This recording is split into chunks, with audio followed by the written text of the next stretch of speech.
الله يبدأ الخلق ثم يعيده ثم إليه ترجعون ويوم تقوم الساعة يبلس المجرمون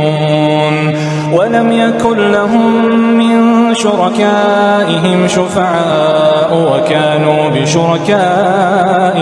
كافرين ويوم تقوم الساعة يومئذ يتفرقون